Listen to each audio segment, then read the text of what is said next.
Lions Nation, what is going on? What is going on, everybody? It is so good to see you all today. If you are new to this channel, please do me the biggest favor and hit that subscribe button and that notification bell as we kind of get ourselves rolling here. If you've been here for a while and you kind of already know the deal at this point, be sure to hit that like button and be sure to jump in the comments like a couple of my good people here. Shout out to my guy Big T saying, "What up, Domiko?" Big T, what's good with you? Grit in the chat with the blue heart, the lion emoji, and the football. Like always, what's good with you, Grit? We also got Debt Famine in the chat saying, "Hey, peoples, 2 more hours." We do. We got 2 more hours until Inside the Den gets rolling out. So I'm hoping to make this like a quick, efficient stream because I still want to go to the gym. And I would like to be able to get to the gym before Inside the Den rolls out so that I can like get back. I know Pride Detroit is supposed to be doing a watch party, so hoping to get back and then like join their watch party and things like that. So hopefully not going to hold you guys too long. Again, shout out to everybody that is watching. Also a huge thank you once again to everybody that's watching. I've been doing, I'm sure if you guys have seen, if you guys follow Pride Detroit, you guys have probably seen, I've been putting out a lot of content. I've been putting out a lot of work this week. That's why I didn't stream yesterday because I burnt myself out. I ain't gonna lie to myself. I burnt myself out a little bit.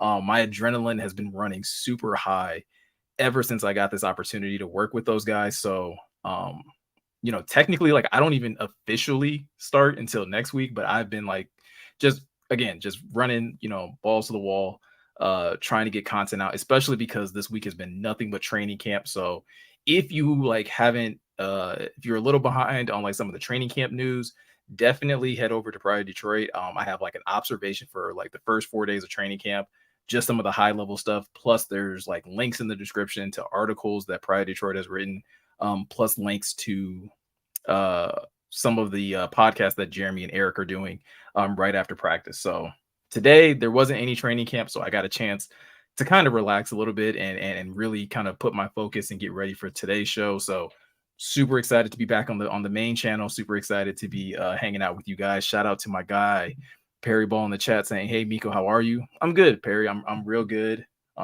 Feeling better than I did yesterday. Like yesterday, I was kind of like felt really good early in the day, and then once it got closer to having to stream, I was like, "Yo, I don't really got it." And like I said in the post on the channel, I'm always trying to give you guys 110% whenever I come to doing these. So I want to make sure that if I'm going to do this with you guys, that you guys get the very best of me, and not just getting lethargic me in any of those situations. Grit saying need to be putting in plugs for the polls when doing videos for them. I'm gonna have to I gotta talk to Jeremy about that because I don't want to I'm definitely not trying to use their platform or anything like that to self-promote because they do a great job, obviously. And they do an awesome job supporting me and promoting me already. So I'm definitely not going to try and pimp out their services just to promote the channel. But if you're a fan of this channel, you can always go over to their channel in the comment section and link to this channel or whatever the case may be, because obviously you guys know how important this channel is to me and how much I'm trying to grow it. So really, really excited for that. If you guys have seen if you guys see the title of the stream, basically we're going to be talking about an article that Bleacher Report put out, I believe it was last week or over the weekend. And they kind of listed out a couple NFL teams that they felt they were going to regret some of their offseason decisions. And lo and behold, the Lions made this list. And so I actually didn't see this article initially. Shout out to my guy, one of my good friends, John, who I used to do the Questionable podcast with. He and I were kind of like texting in our group chat, and he kind of like asked me about it and was really kind of more so like we started having this conversation, or he was more so posing this question of the idea of, people are questioning if the Lions are going to regret their draft decisions. And it's leading to like more dialogue once again about the importance of positional value. So that's kind of where I want to kick things off today is kind of like with that topic, because it's a topic that's, I don't know about you guys, but it's kind of annoying to me as well to see. Like, I think there's plenty of good reasons. And we covered this like 2-3 streams ago. And in regards to like, if there's things that you doubt about the Lions, if there's things that you question about whether or not they can be successful, I think that's fair. And I think there's plenty of things that you can like tangibly point to and say like, hey, this is why they won't be successful. I think it's extremely lazy to do things like what this, particular article does, which is poke at the draft picks who have yet to play and say, "Oh, they're going to regret these decisions because they picked these players." When I mean, and we're going to talk about it a little bit later in the show, but like some of these players that they've picked are already kind of showing their worth and proving that they're actually, solid pickups early in training camp already. And obviously things are going to change a little bit once they put on pads next week. Dan Campbell has already said as much, but let me just like pause for a second and back up. The idea that the Lions should regret, and I actually have a poll in the chat before I go too far. There's a poll in the chat. Please be sure to hit the vote in the poll. Do you think the Lions are going to regret these draft decisions? And you can vote if you feel like they're going to regret the entire draft, the first couple picks, whatever the case may be. I'm super interested in seeing what you guys think. But the idea that the Lions would regret their draft choices, I think completely dismisses the fact that they had a plan in mind. And so if you're going to sit here and question Brad Holmes, Dan Campbell, and the entire coaching and scouting department, you're almost kind of saying like these guys had no idea what they were doing. And they went into this draft kind of just, rogue and without a real game plan in mind. And so let's start with the Jahmyr Gibbs pick, right? And we've kind of had this conversation a little bit before, but I really do want to dive into this.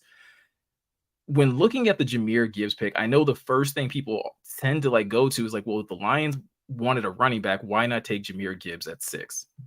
And if you're of that mindset, I'm not sitting here telling you that you're completely wrong. I do think that you are looking at this through a very specific lens where you're just looking at Jahmyr Gibbs. You're just looking at Jahmyr Gibbs as a running back, and you're trying to do this 1-for-1 where they're both running backs. And so therefore Bijan was like the consensus number 1 running back. So why would they want Jahmyr Gibbs? And Brad Holmes has kind of, hammered this point home, and Dan Campbell has hammered this point home. I think Ben Johnson has also been on this point as well. That is not how they see Jahmyr Gibbs whatsoever. So this idea that it was a 1-for-1 just because they're both running backs, excuse me, is just not true. Is not accurate. It's not an accurate evaluation of how they went about addressing, the addition of that draft pick. In their mind, Jahmyr Gibbs is a weapon, right? I'm going to use the exact same word that they've used, a weapon. He's a weapon. He's somebody which means that they feel that they can utilize Jahmyr Gibbs in a multitude of ways. It's not just running him, on first and second down and then having to replace him on third downs or maybe using him occasionally on passing downs.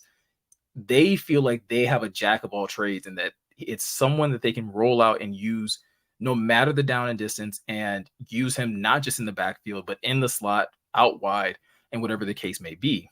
And so far through training camp, that's very much based on the reports that I've been getting and talking with Jeremy and Eric. That's essentially what has been happening in camp, right? Is that, yes, Jahmyr Gibbs is taking snaps at running back. Yes, he's, running option routes, running Texas routes and things of that nature, but he's also getting plenty of work with the wide receiver groups. And especially when like the wide receivers are being thrown to by the quarterbacks, Jahmyr Gibbs is getting those reps. And specifically when like quarterbacks are throwing to the receivers, Jahmyr Gibbs is always being matched up with Jared Goff. So like even that tells you like they are very much trying to get that level of chemistry in sync now. They're trying to get those two guys on the same page and get Jahmyr Gibbs to understand how Jared Goff is going to deliver the ball to him, and for Jared Goff to understand how Jahmyr Gibbs runs his routes.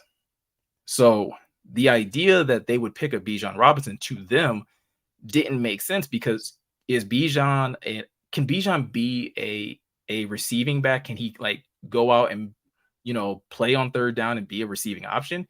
Sure, he can. But can he be the type of guy that goes out there and racks up 30, 40, 50, maybe 60 receptions at that position? No. And the more I kind of started to think about it, I don't know how many running backs in the NFL period there are that are utilized in that fashion that you would consider like weapons. There's plenty of good running backs, right? Nick Chubb is a great running back. Derrick Henry is an amazing running back. Saquon, who just, is now reporting to camp, really good running back. Josh Jacobs, who's on a holdout, really good running back. There's plenty of those guys, and they're really good at running the ball. Josh Jacobs led the league in rushing last year. However, how many of those guys, if you start like really like analyzing the entire NFL, would you categorize as a weapon or somebody that you can utilize in a myriad of fashions outside of just running the ball? Personally, I can only come up with two, and that's Christian McCaffrey and Alvin Kamara currently.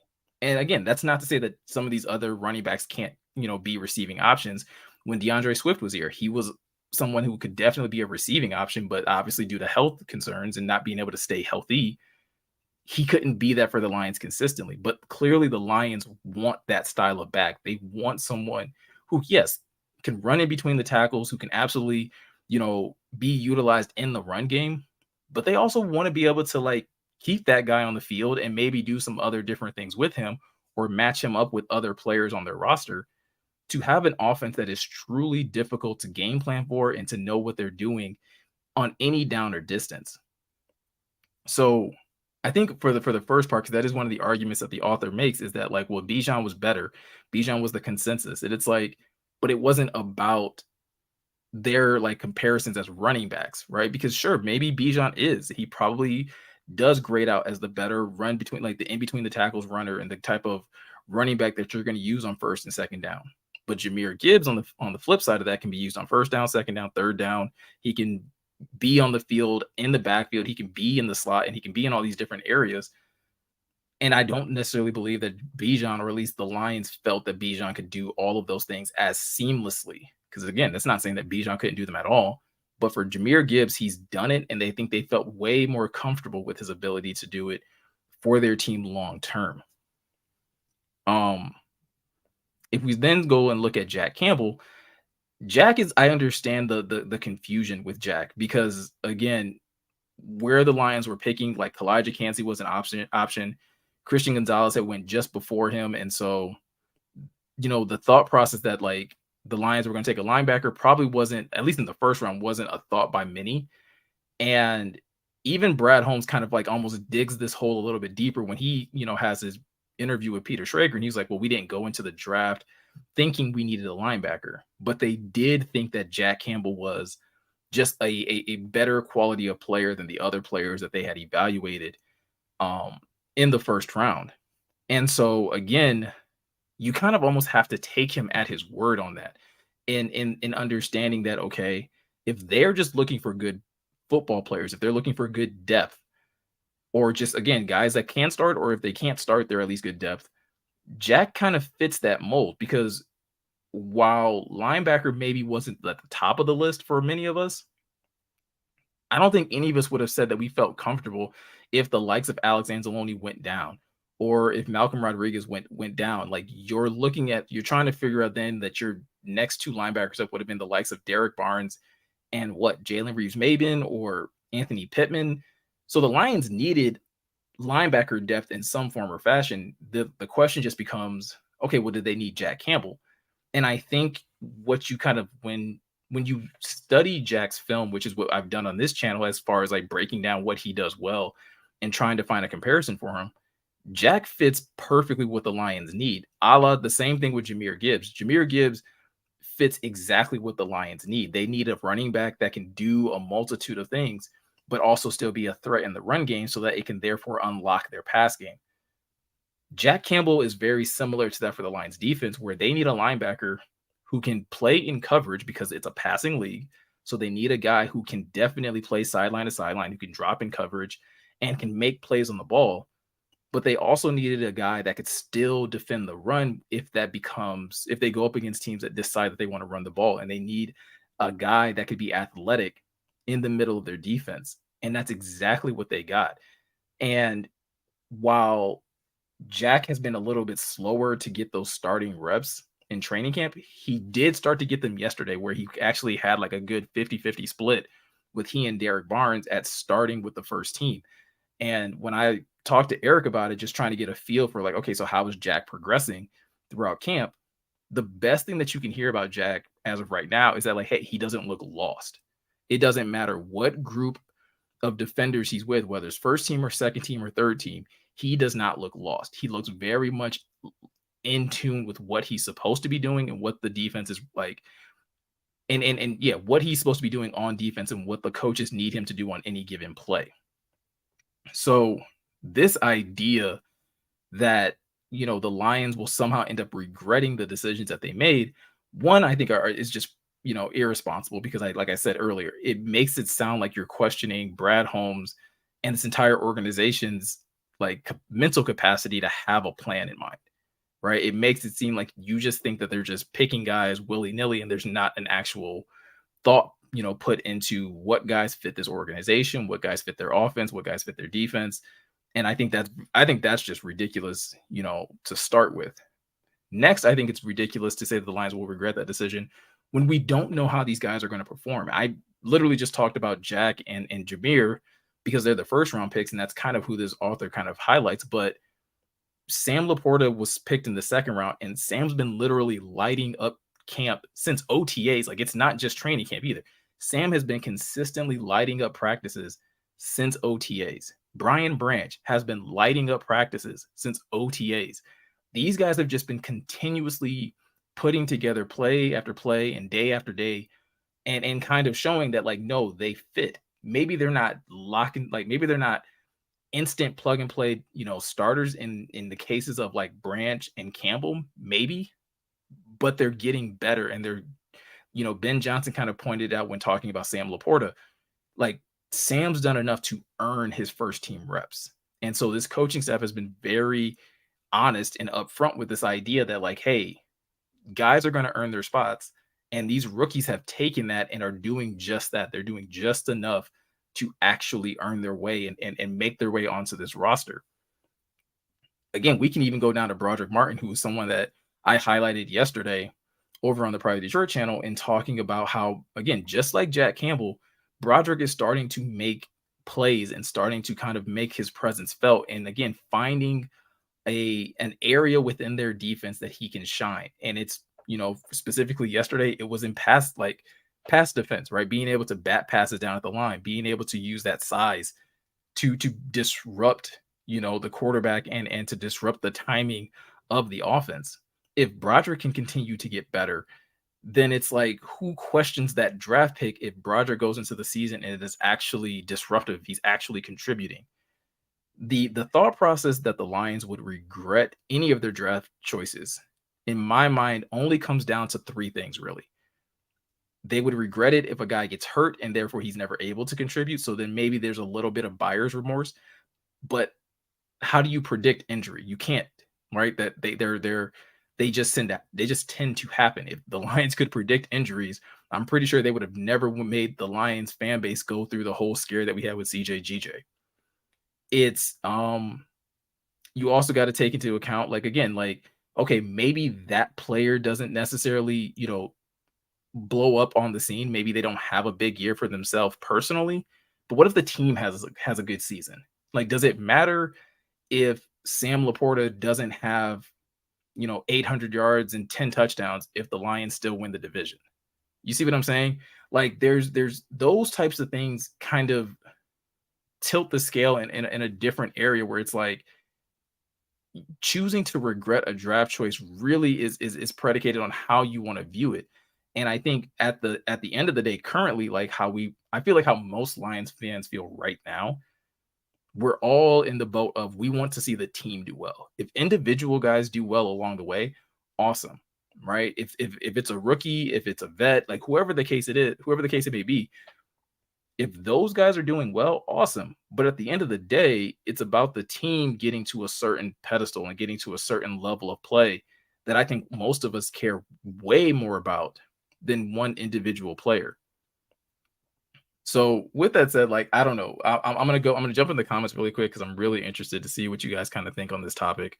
But I think it's a little ridiculous to even still be asking this question, because whether it's positional value that you're basing this decision around, or this thought process around, or you just think that the Lions should have picked different players, for one, it's too late, right? The picks have been made. The Lions have the players they have. And really, it should just be now about following the team and trying to understand, are these guys progressing? Is anybody not, carving out a role for themselves? And I can pretty confidently say, like, their first, 5 picks, if you count Broderick, those guys are progressing. Those guys are doing well. Obviously, Hendon Hooker is hurt, so there's nothing he can do at this moment. Even Antoine Green, right? Again, starting to get a couple first team reps here and there.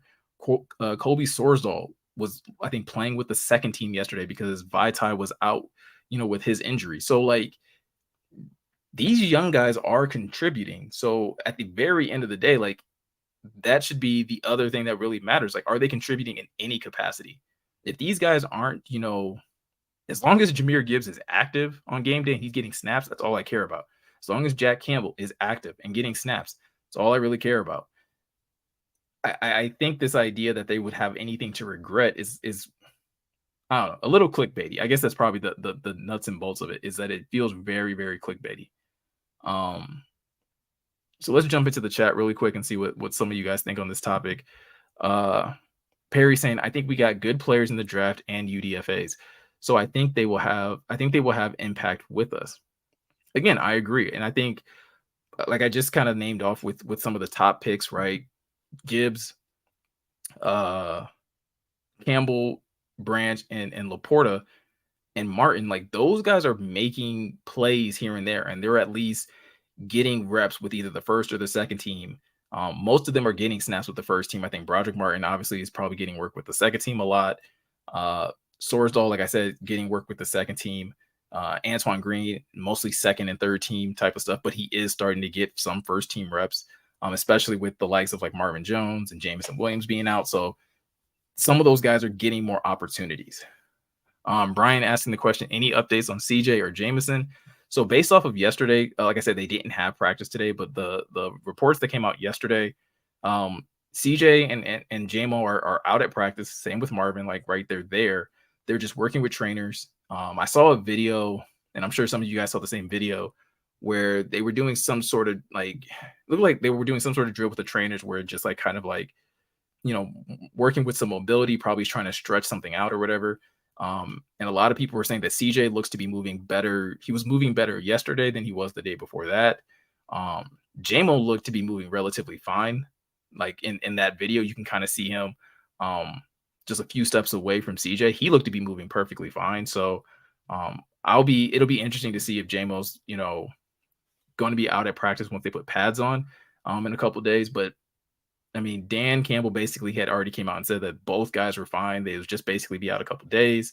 The same thing with Vitae, right? Vitae missed practice yesterday, but when he left the field the day before, he said that he was fine. So it's likely just a rest day type of situation for him, especially with him being an older guy, an older vet. So definitely I'll keep you guys like posted, whether it's on this channel or the Pride Detroit channel. But for the most part, like everyone's like, yes, the CJ injury was probably the scariest. And then probably followed after that is like JMO a little bit, just because we all know how important training camp is going to be for JMO. But again, from what I've seen in videos, what I've heard back from the guys going to Allen Park, these guys are fine. They're progressing, and they're moving pretty well. Def Fam is saying, so how are you going to ask if we regret the draft picks just before the ISD draft video release? Oh, Inside the Den draft video release. How could anyone regret them now with this anticipation? Well, and that's what I'm saying. Like, it's a really ridiculous question in general, in my opinion. Like, I think it's worth asking, just because I think there are some people that are still kind of upset that like the Lions didn't take Jalen Carter. There's still going to be people upset that they took Jack Campbell, at 18. I'm sure there's still Lions fans that are upset that they took Gibbs instead of Bijan, right? Like, there's people still upset that they took Broderick Martin because they still don't understand and they still refuse to believe that just because they don't know a player's background, that there's like no chance that player could be good, right? I mean, I think if we were all like very honest with ourselves, right, when it comes to the draft, outside of probably the first 2 rounds, everyone that's picked from like the 3rd round on, you probably haven't heard of, unless it was a dude that fell like just drastically. But like, I mean, let's you guys let me know in the chat, right? How many of you had watched Kirby Joseph play at Illinois prior to Kirby coming to the Lions? Right? We can even go back further. How many of you watched Quandre Diggs play at Texas before he was drafted by the Lions? Like, it's so this idea that like, oh, well, I need to know a guy in order for me to believe that he can be good. Like, there's too much college football that goes on. You're not going to watch everybody. And just because Mel Kiper or Todd McShay didn't pump up a certain player doesn't mean that they can't play, right? I think and we're going to talk about this a little later too, but like the NFL Top 100 is kind of rolling out, somewhat quietly, but it's starting to roll out. And one of the ones that I found most interesting was I think his name is Tyreek Woolen, the corner out of Seattle, and how he was just like, yo, like I'm this dude from UTSA. No one really talked about me. Nobody knew me. And like he was in the running for defensive rookie of the year. He had 5 picks. Like, again, small school, no one probably really heard of him, but he still got into the NFL, got drafted, made it to the NFL, and really made a difference with the team he was with. I'm not necessarily saying that like, hey, Broderick's going to be in the rookie of the year running, but like this idea that like, well, I don't know him, so therefore I have to question everything about him. Like, how about we let him get into camp and then again go based off of what he's actually doing instead of whatever story we want to make up in our mind about any given player. Um Dead Fan Man saying voters who say yes in the poll should be excluded from the watch party. Yes. So again, if anybody joined late, there's a poll in the chat just asking if you think that you're going to regret if you think the Lions will regret their draft decisions. I haven't seen a single person put yes yet. So it looks like everybody so far, Dead Fan Man, is getting an invite to the watch party. Perry saying, I think Gibbs will be a weapon teams will have to game plan for. Campbell can develop into an above average to a star linebacker. Branch can be CJ, GJ type player. Laporta can be a starter or it can be a star tight end. And that's literally, again, if we're just to talk about training camp a little bit, right? That's kind of how things have been kind of playing out. Like Laporta, the hype around Sam Laporta is getting really scary right now. And I'm trying to find ways of pulling it back because it's just like every day it seems to be that he does something. He's finding ways to getting open. He's finding ways of making a play. Again, I don't know if you guys saw the picture where it's like a pass that Goff threw and like Sam Laporta is clearly like jumping out of his shoes, like just skies over Alex Anzalone, who's in front of him, to make this play. And it's just like, dude, like this kid is incredible. But I'm trying to keep my expectations in check because he's a tight end, and we know like the history of tight ends in the NFL is like, hey, they take a little bit of time to really acclimate to the NFL. So I'm trying my best to like keep my excitement about Sam down. I'm really, really excited to see what he does next week in training camp once they put on pads, because like I want to see how he deals with physicality. Like, can he still be this dominant? Can he still, do the things he's been doing, but just with pads on? And can he deal with the physicality of having, Kirby or Tracy Walker or Brian Branch being physical with him in coverage? And like, how does that translate? My guy, One Funky Lion fan saying, what's good? On the Gibbs at 6 thing, they said they had 15 guys worth the first round pick. Trading back to 12, they still get a guy who they liked. If he's gone, and rumors are other GMs had him at RB1. And that's what I'm saying. Like, so the idea that like someone would put an article together and say that the Lions should regret their decisions is a very biased article, because you're basing it solely around the thought process that like, well, you think that running backs don't have high value, so therefore Gibbs shouldn't have went that high. But the Lions felt that he should have went that high. There's other, like one Funky Lion fan is saying, there's other GMs that probably felt the same way. That we've heard the same thing about Jack Campbell, right? That other GMs were considering drafting him in the first round and that he wasn't going to make it to the second round.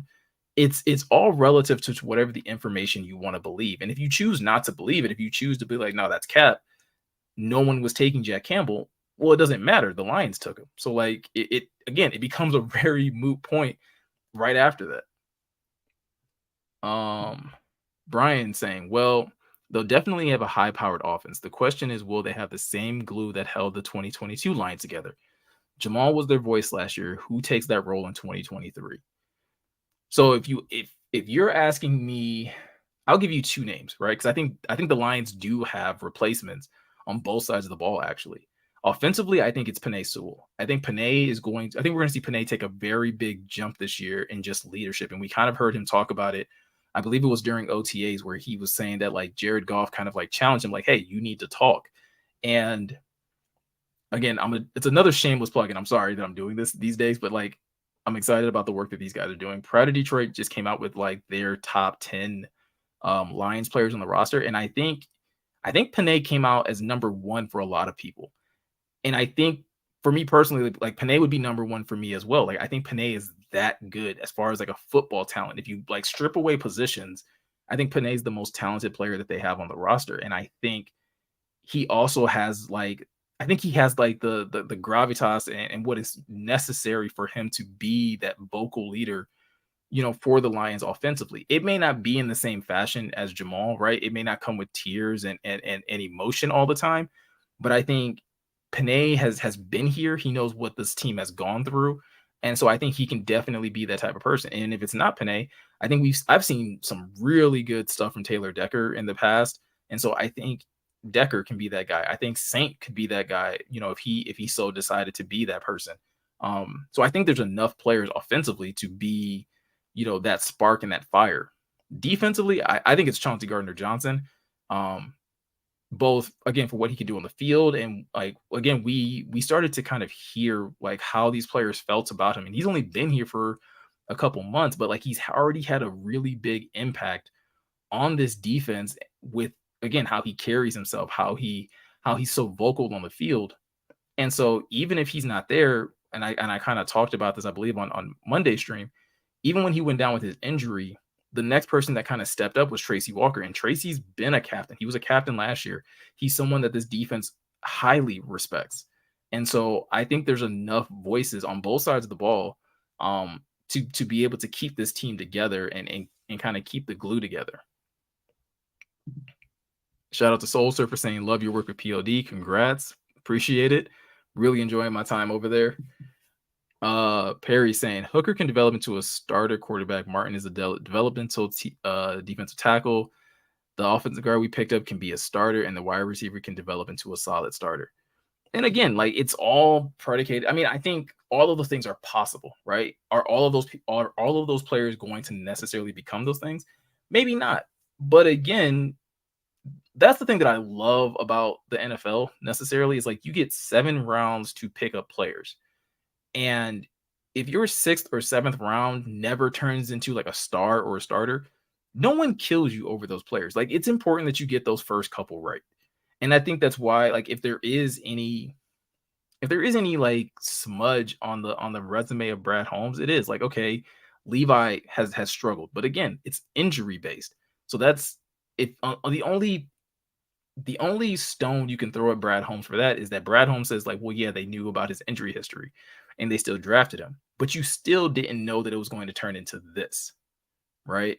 Iffy is another one, but again, another player that's through camp. Iffy seems to be locked in at safety number 3, which is a huge sign of confidence for him, and it's a huge positive in my eyes because he just made that switch to that position last year. And so for him to already kind of solidify himself as safety number 3 and someone that is rotating in with, Tracy and Kirby is a really good sign for Iffy. So in 3 drafts outside of again, like people may have questions about this one, the only bad pick that Brad Holmes has kind of made is Levi. And again, Levi is on the field. He's at least practicing.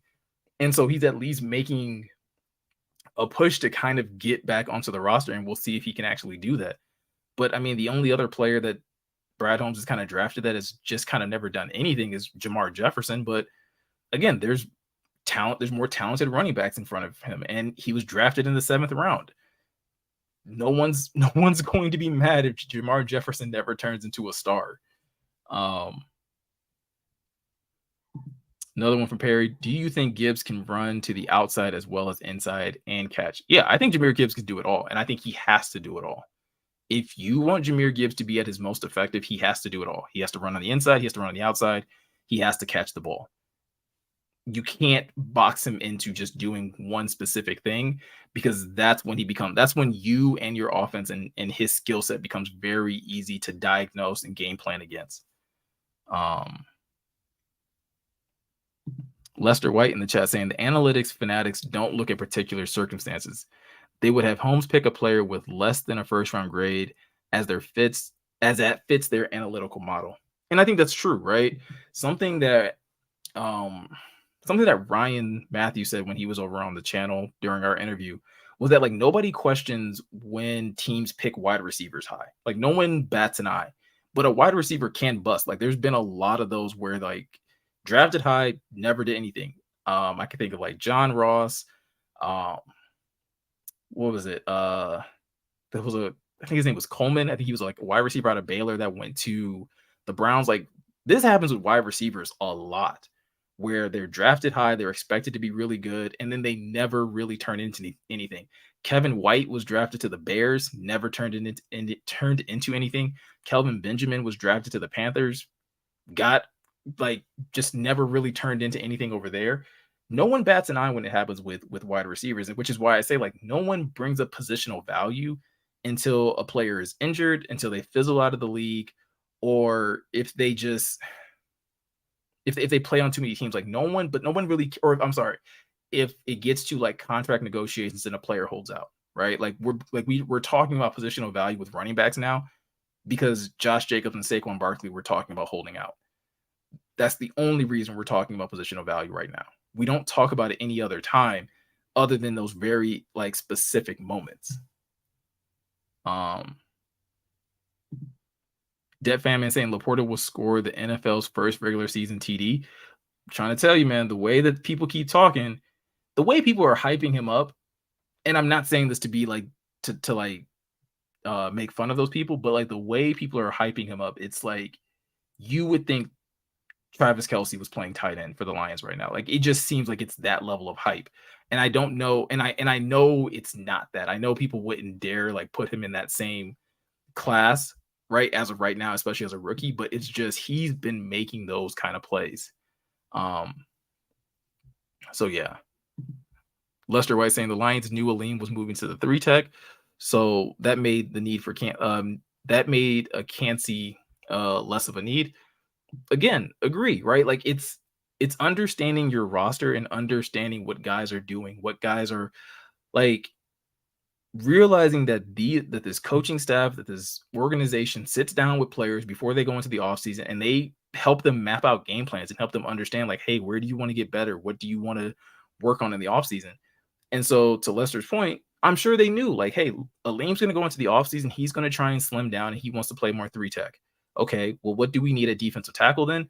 Well, we need somebody to relieve Isaiah Buggs that can, be a bigger body, a la Broderick Martin, and we probably just need to pick up another guy that can back up Aleem and play 3 tech every once in a while. But we also know that we can put John Kaminsky and Josh Pascal at the 3 tech as well, that we can rotate them out with Aleem. It's for some people, I think it may seem like a stretch of the imagination, but at the same time, I think it's also very plausible if you just sit there and try and think of it in a very logical sense that like this organization isn't packed full of idiots and that they do have a game plan, that they do go through the offseason and try to structure a roster that they believe can be that can win games. The issue, and I think Brad has talked about this when talking about the draft, is that we get so caught up in our own mock drafts or in what other analysts are telling us that we begin to paint a picture of what the roster has to look like. And if the roster doesn't look like this, well, then it can't be successful. And I think that's flat out wrong. I mean, just being brutally honest.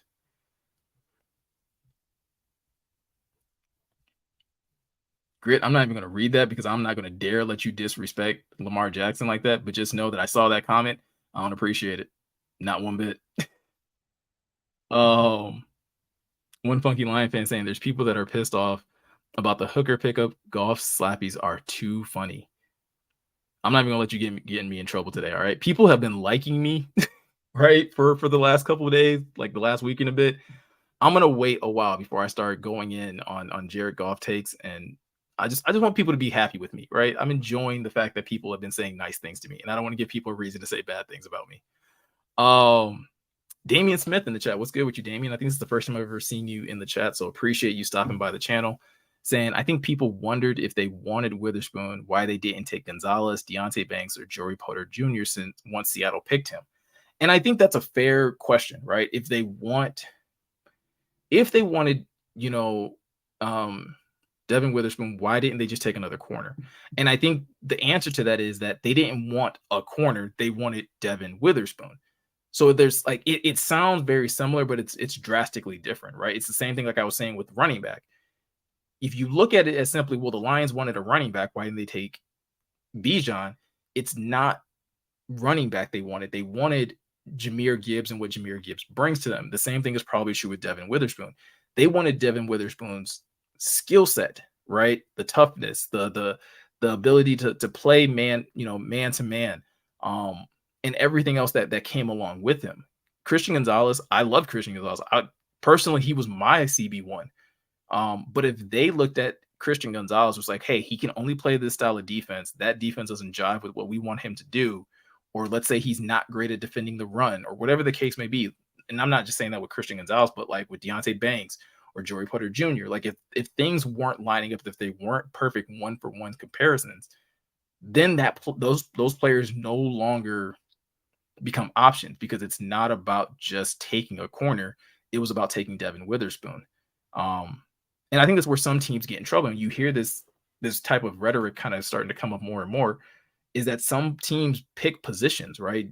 Brad Holmes has been very adamant that like when they do their drafts, they don't do it with a depth chart in mind, right? Like they're picking the best football players for their team. And so if that means they have more depth at corner, they have more depth at corner. If that means they have, in the case of Jack Campbell, right? You have more depth at linebacker, you have more depth at that position. And I do think, again, it sounds ridiculous, but it's this approach has really helped me retrain my mind in how I think rosters should be built. Because I think a lot of us, and maybe it's because we all grew up playing Madden or whatever the case may be, we look at depth charts and we're like, okay, they need a player here. And so it doesn't matter if that player is a lesser talent. If we're like, oh, they're close enough, so let's just take that player. And Brad Holmes is saying, like, no, that's not how we do this. If there's a need, we try to find the player, and it's like, okay, that's who we want. And this is where we're drafting. We think we can get that player at this spot. If we can't get that player at this spot, we'll try to move back. And then we'll try to get this other player that we think could help our football team just as much. I admit that I think it's very different than what most Lions fans are used to, or most football fans in general are probably used to. But I also think it's a really smart approach to building a solid roster, from top to bottom. Casey saying, I regret being a Lions fan since 1979. Yes. I'm sorry, Casey. I'm sorry that you've had to go through that for so long. But I mean, hey, at least you get to enjoy better Lions football now. So that's the bright side of all this. You had to go through the rough times to get to enjoy the good times, right? One funky Lions fan saying, I'm a draft junkie, and we have only drafted 6 or 7 guys I didn't know going back to Tavai.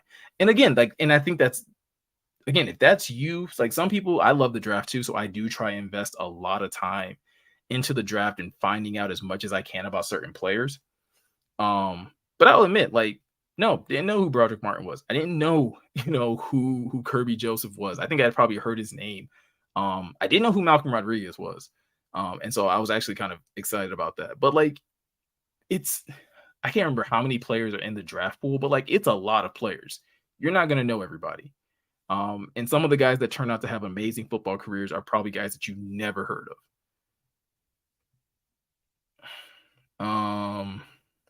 Let's see what else we got here in the chat.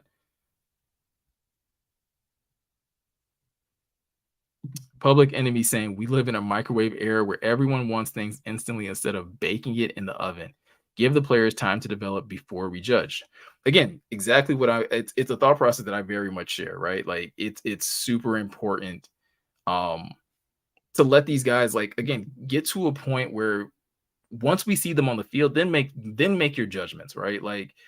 They're going through training camp where they went through OTAs, they weren't pads. And so there was a lot of hype about Sam Laporta, for example, coming out of OTAs and minicamp. And I saw it and we talked about it, but I wasn't going to make any type of declaration on Sam Laporta at that moment. Now we're in training camp. He's doing the same things. I'm getting closer to making declarations, but I'm still holding myself back because it's okay, let's see him do it with pads.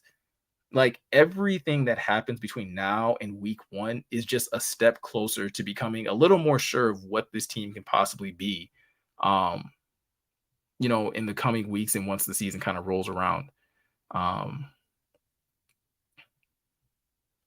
oh yeah, Public Enemy also pointed this out. This is also another really good point. Cincinnati Bengals head coach said he wanted Laporta badly. Um, and the Bengals coach was also one of those guys. Like I tend to believe this, that there must be like a lot of good things around Laporta because um he also made a comment about when the Lions promoted Ben Johnson to OC about like how they were looking to hire Ben over in Cincinnati if he didn't get that promotion. And Dan gave him the promotion to OC. We all know the story of how Ben Johnson then went on to help the Lions have one of the best offenses in the NFL. So definitely believe that story. 1991 Max Tag saying, hey, saying Mr. Miko, what up, fam? What's good with you, Max Tag? See what else we got. Brian saying Levi, Pascal, and Barnes may be our surprise players to watch on defenses this year. We have our notable players, but if these three show up, with the others, this might spark a tough defense. And I agree. I think Levi is the one that still needs Levi still has a tough hill to climb.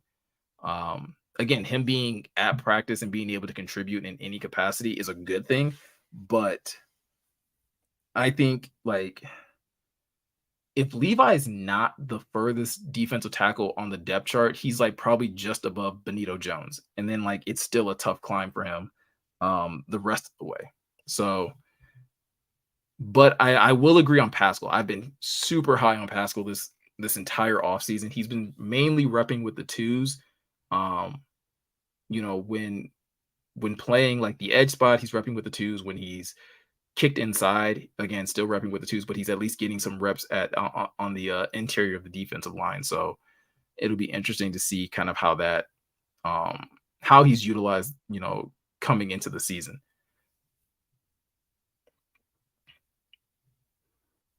Blue and Silver saying, I truthfully believe the Lions didn't draft Cansey because of Aleem McNeil. And again, like I think, seeing how aggressively Aleem attacked his weight loss, like you have to believe that the Lions knew that, right? Like there's no way there weren't any type of discussions about Aleem dropping weight that significantly, because to go from what was he like 330 to like 305, 302, whatever the heck he is, like that's a significant drop in weight. That's big. And the way he's been talking about it, right, as a way of helping him stay on the field more and helping him be just more explosive as a pass rusher. No, I definitely believe that that probably had a lot to do with why they didn't address certain 3 techs in the draft. Perry saying if there's a great O-line or D-line, you take them. No, or if you this kind of fell apart at the end for me, Perry. But I'm assuming you're saying that if there's a great defensive lineman or an offensive lineman available, that like you tend to take those players. And I think like that's kind of what the Lions have done so far in the draft the last couple of years, right? They took Aiden, they took Panay, they took Aleem, they took Levi. Like they've tried to build through the trenches and find really good offensive and defensive linemen and add those players to their roster.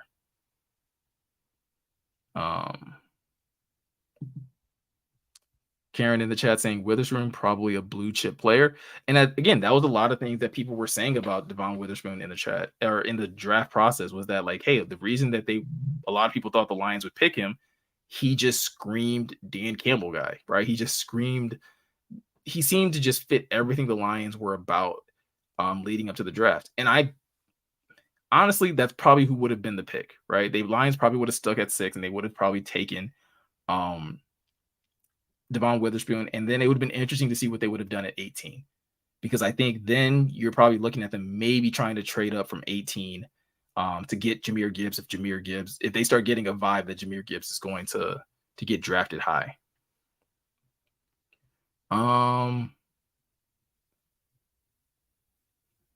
Hey, my guy Mark LeBay's in the chat saying I'm a golf slappy and I love the hooker pick.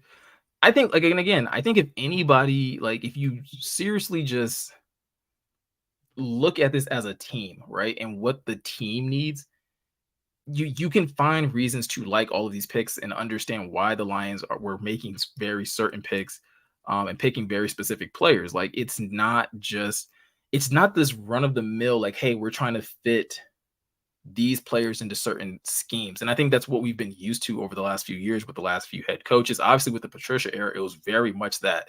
Like there was a style of player that team wanted, and so we knew Bob Quinn and Matt Patricia were going to go out and pick those style of players. Um, and then in other years, it just never felt like the scouting was nearly on par with any of the other, teams at that time. Brian saying, does anyone feel like Tom Kennedy is the new Zach Zenner? Different position, but same love for the underdog when given the chance. Both made plays when called upon. Random though. Nope, you're not wrong. Tom Kennedy is absolutely like this team's version of Zach Zenner, where he's always going to be in the mix. He's always going to be one of the last players cut because once preseason games start, right, and he's getting lots of snaps, like he's a favorite for a lot of these quarterbacks. One guy to keep an eye on though that could potentially like, you know, overshadow him in that regard is Maurice Alexander. Maurice Alexander has been having a really good training camp. So maybe he might steal some of that shine from TK going into this season.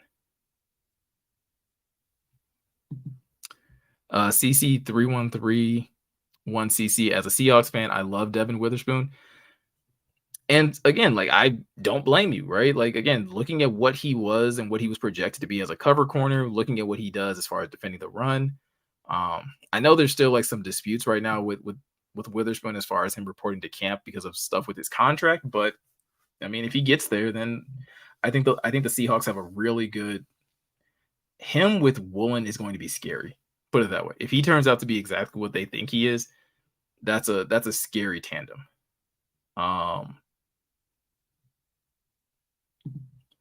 Perry asking me the very difficult question. Miko, do you think Goff could have an MVP year? That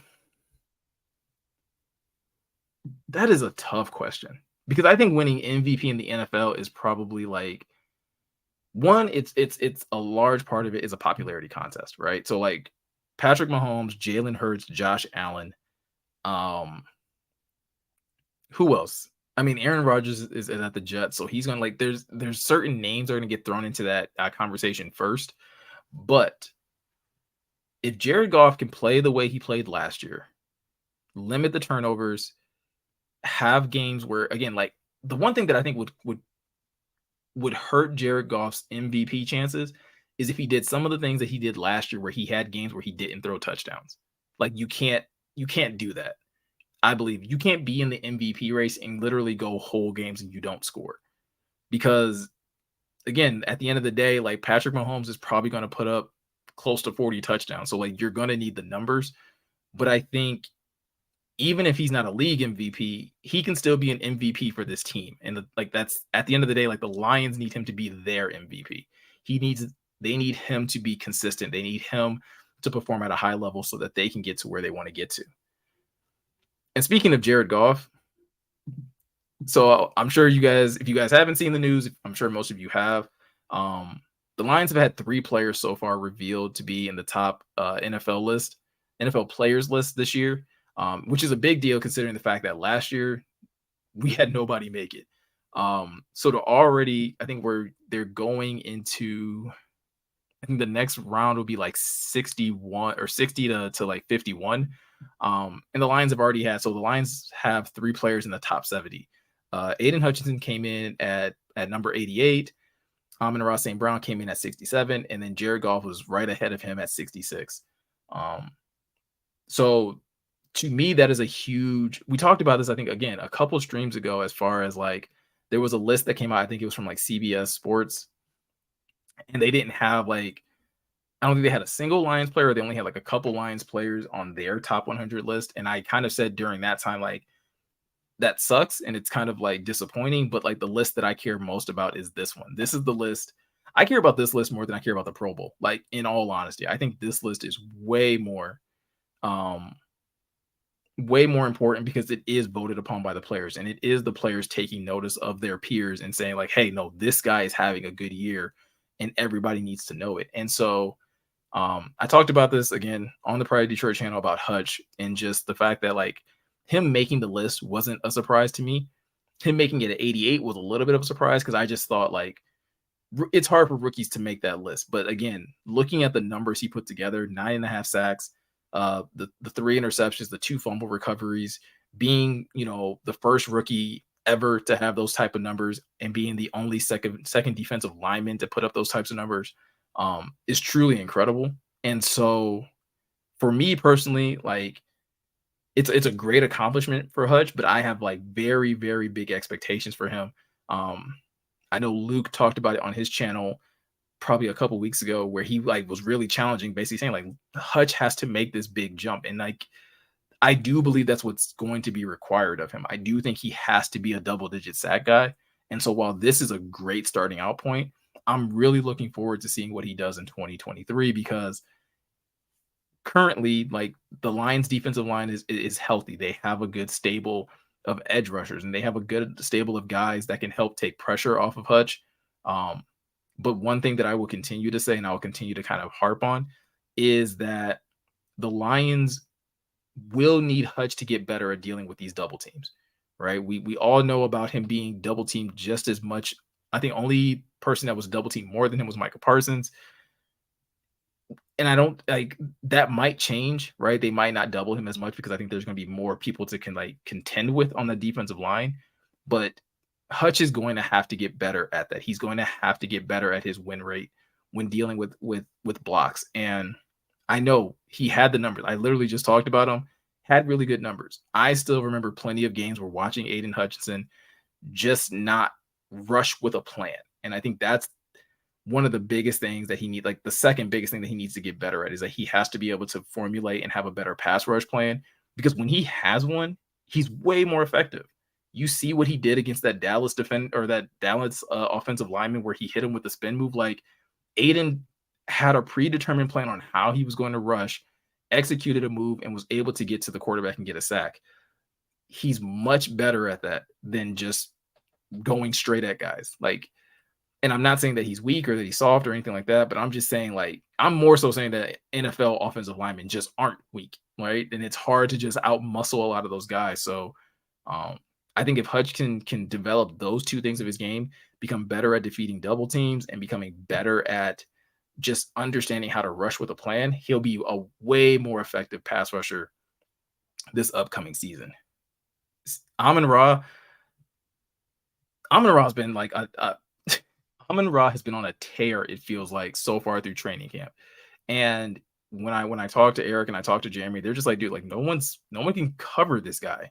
Like he's able to do everything he wants to do right now on the field. And so I do think he has another motivation because a lot of talk that happened this offseason was Amon-Ra top 10 wide receiver.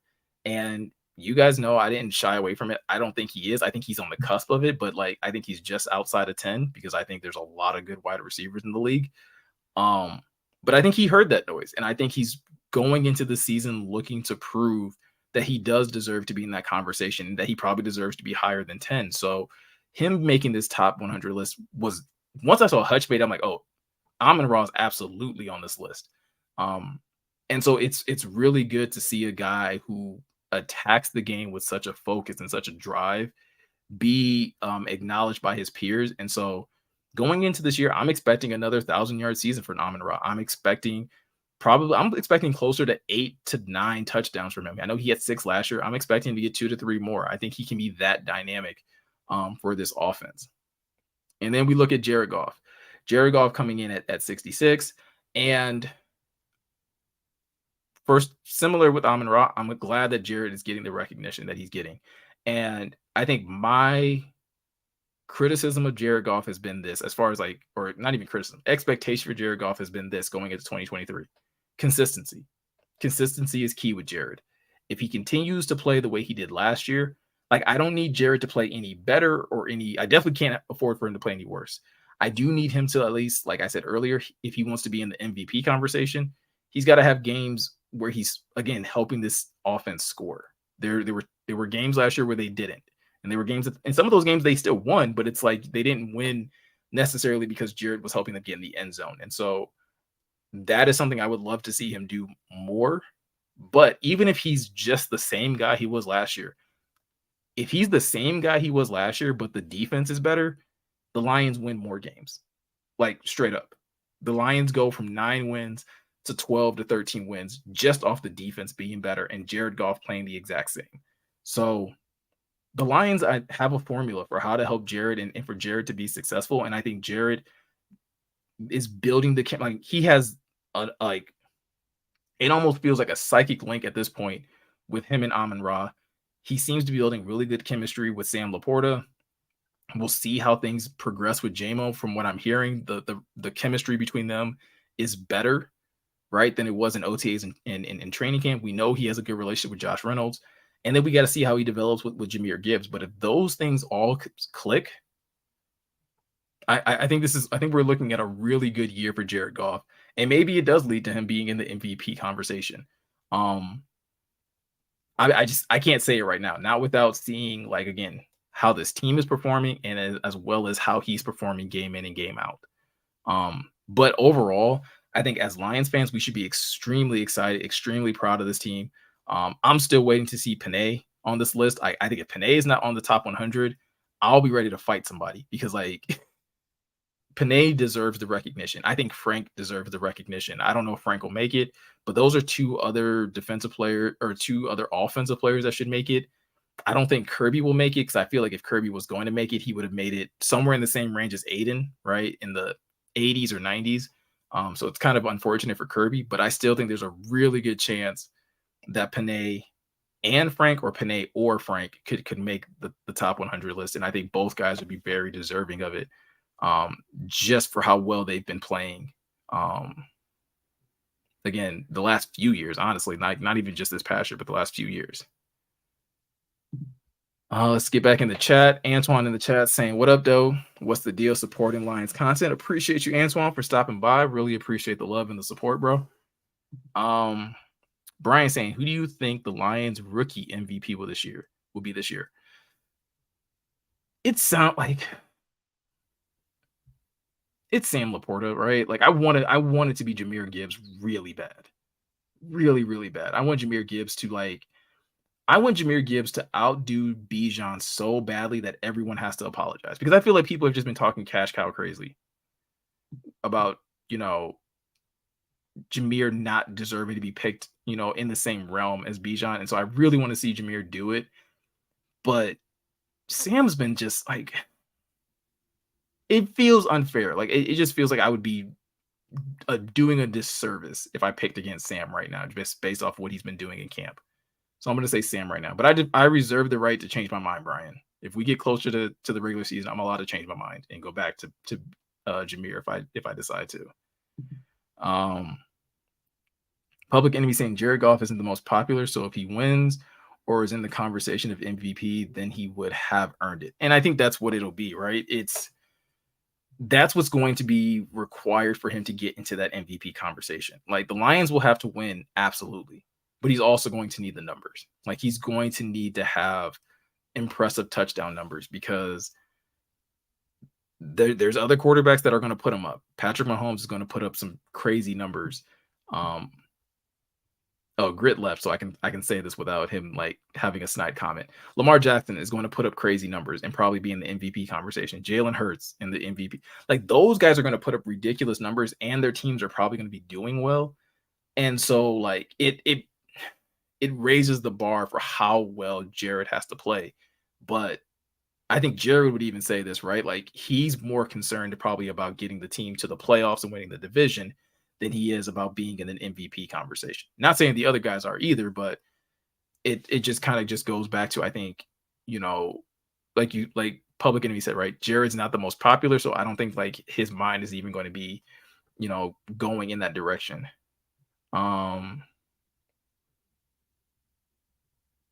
Let's see what else we got. Blue and Silver saying Anthony Richardson will win Rookie of the Year. Offensive Rookie of the Year? I mean, probably, right? Mobile quarterback. Dude just looks like something made in a lab. Like, really good situation, right? I mean, especially if Jonathan Taylor plays, even though Jim Irsay is making it really hard for Jonathan Taylor to not want to play. Um, so we'll see how that goes. Perry saying, Mika, what do you think um Aiden needs to work on? Do you think it's a lack of strength or technical?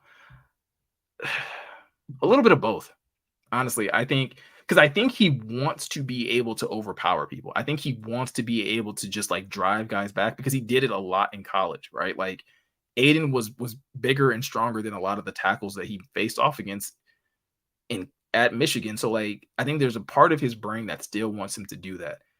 And the part of him that needs to click is understanding that like now that you're in the NFL, you need more technique because everybody's strong. Everybody's quick. Everybody, and so the thing that gets you an edge over guys is how good your technique is. And so that's why I say like him having a plan when rushing the quarterback is going to be key because if he can understand hand placement better, if he can understand how to have a better counter move, if he can understand like that spin move he put on the tackle in Dallas was so clean. But on the flip side, I don't think I ever saw it again after that. I don't think he ever used it again. And I don't know.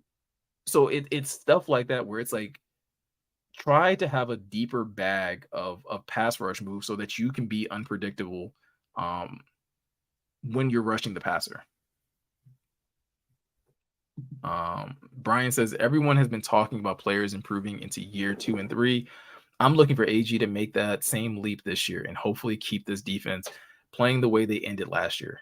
Listen, if you guys have been around this channel for any amount of time, or at least over the last few weeks, I've been harping that the person that needs to have the biggest like microscope on them going into the season is Aaron Glenn for me. It just is. He's going to have the best crop of talent that he's had since he's been in Detroit. This defense can't be bottom 20, can't be bottom 25. Like it can't be in that mix. It needs to be closer to the middle of the pack. In order for, in my mind, in order for Aaron Glenn to stick around for another year. Blue and Silver saying CJ GJ should make top 100. I'm surprised that he hasn't made it yet either, but seeing as Slay just made it and CJ, I believe CJ led the league in interceptions. So if CJ doesn't make it, something's wrong. I think CJ, Panay, Ragnow, like those guys deserve to be on the list. Matthew saying, dude, that beard is going to carry you away somewhere. Man, I love my beard. I don't know. I don't think I didn't comb it before the stream, so it may look a little rugged, but I did wash it. I just didn't comb it out. Let's see what else we got in here. Casey saying the duos of St. Brown and Laporta, Goff and Ben Johnson, Gibbs and Montgomery are going to elevate this offense to epic. Dude, they have so many options. And so the only thing that I think that could really slow this offense down, right, is regression on either the part of Jared Goff or other defensive coordinators figuring out Ben Johnson's scheme. And I think Ben Johnson, the fact that they just reloaded with more weapons, like you said, Laporta, Gibbs, J-Mo will be back in week 7. I just think it's going to make it way more difficult for the latter part to have it for teams to really cue in on what Ben Johnson wants to do. And I think as long as Ben Johnson continue to call the plays and get this offense into the types of situations he wants them to be in, it makes it much harder for Jared Goff to regress in that regard.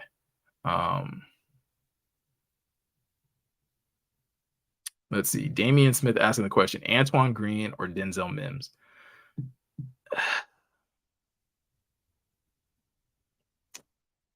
I want to say Mims. And this is why. I think it's going to be a tough battle between them both. But Antoine Green could potentially get put on the practice squad. Denzel Mims is probably not. Like if you cut Denzel Mims, he's probably going somewhere else. But again, that's going to be one of the toughest battles right now. And I think Mims he definitely feels like a lion, right? Like if you've heard him talk and you've kind of just like, you know, picking up on like his persona, he feels like a lion, right? And most of it is because he's been slighted by um, you know, by the Jets, but I just think like he provides something. I think he provides something that the Lions could definitely use, especially with I don't want to make it sound like it's a big deal because again, Dan Campbell said it's not a big deal, but I do think it's a small deal, not a big deal. It's a small deal about Marvin Jones and him being up there in age. And I know Marvin's still been doing it for a long time, and he's been doing it at a pretty good level. But Antoine Green and Denzel Mims are similar builds and do similar things, and are younger. So I don't know if the Lions are going to find themselves. I don't know if the Lions have to go with a Marvin Jones if they have younger options. Again, Marvin could just go out on the field and prove that he's better, and if that happens, then again, this is not a conversation. But I would give the edge to Denzel Mims as of right now. Casey disagrees. He says Mims doesn't play second special teams, and Tom Kennedy has as many TDs as Mims. Green will make the cut over Mims. Again, it's possible. I think it's Mims. Like I said, I think it'll be close. For all we know, both guys could make it. Let's be honest. Like both guys could make it, and the Lions could do something really weird with this roster where they decide to carry 6 wide receivers, and both guys end up finding a way onto the roster. All right, I'm gonna answer 2 more of these, and then like I said, I want to get to the gym before Inside the Den starts, so I'm gonna have to wrap this up really quick. Perry saying, oh wait, before I read this from Perry, Tim jumps in the chat saying, "What up, though? What's good with you, Tim?" Definitely didn't want to skip over your message. Perry saying, "I think Romeo and Harris can have an impact this year, so that could help Hutch and Houston, so they can be double teamed. Oh, so they can't double team our guys."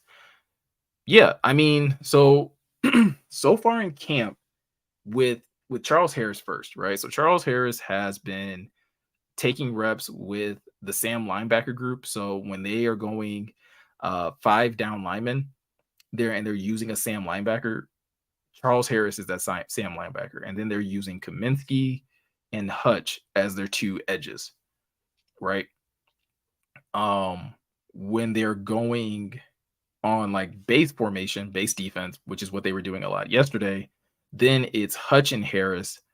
And then Romeo is basically repping with the 3rd team. Him and James Houston are like the 3rd team pass rushers.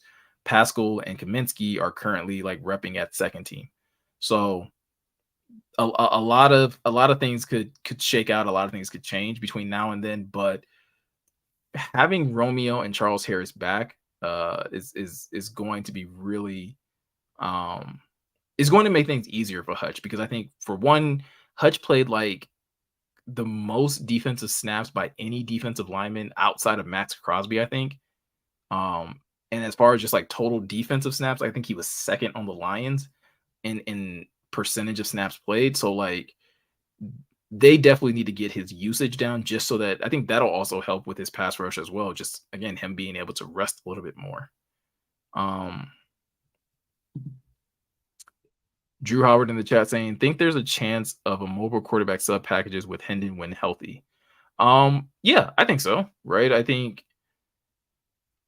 looking at what the Saints did when Dan Campbell was there, like where they were not afraid to take Drew Brees out on certain situations and run special packages for Taysom Hill, just so they could get like that mobility and a little more like unpredictability on the offensive side. So I think Hendon would have to first prove that he's deserving of those snaps. But if he's healthy and they think that like there's a set number of packages that'll help him speed up his understanding of the game, but things that they just think he can do really well without putting himself in danger. Yeah, I think absolutely that there's a possibility of that. All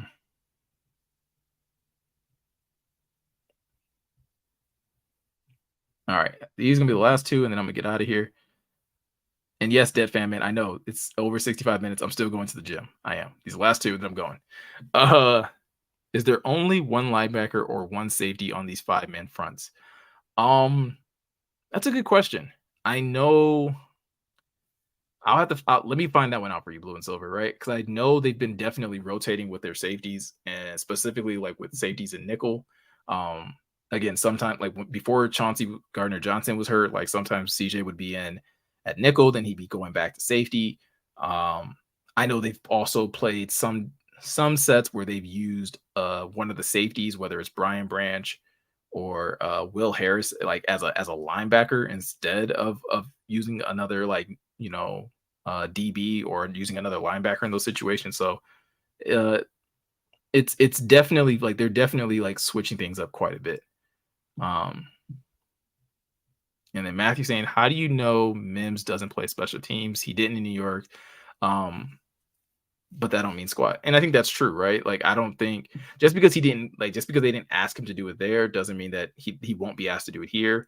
And just because he's not asked to do it doesn't mean that he doesn't have a way to get onto the roster. So there's a lot of opportunities there for Mims. I think again, even if he just makes it as a wide receiver, I think is a strong possibility. Um, so yeah, also Lions 1960 saying sorry, sir, late to the party again. Hope y'all are all doing good. Appreciate you stopping by, Lions 1960. I see that you said that you're gonna rewatch later. So again, appreciate you guys. This has been fun. I really hope you guys enjoy these. I hope you guys have been enjoying the content over at Pride of Detroit. Um, I will try and again continue to keep rolling out content for you guys. Try not to burn myself out because I want to make sure that you guys also get a fair amount of like my thoughts and opinions as well on this channel, and not feel like you have to go over to Pride Detroit if you don't want to catch any content over there. But again, I'm over on both places, so if you ever feel like you can't catch me somewhere, if you haven't seen anything from me over here, definitely head over to Pride Detroit, where you'll find me again dropping plenty of videos over there. So again, I thank you guys. I appreciate you guys. I'm gonna try to run to the gym and get a quick workout in, and hope you guys all enjoy Inside the Den. Really excited for it. I heard it's a long one, so hopefully you got your snacks all together. Hopefully you got your drinks, whatever you need. Enjoy the day. Appreciate you guys so much, and I will catch you guys in the next one.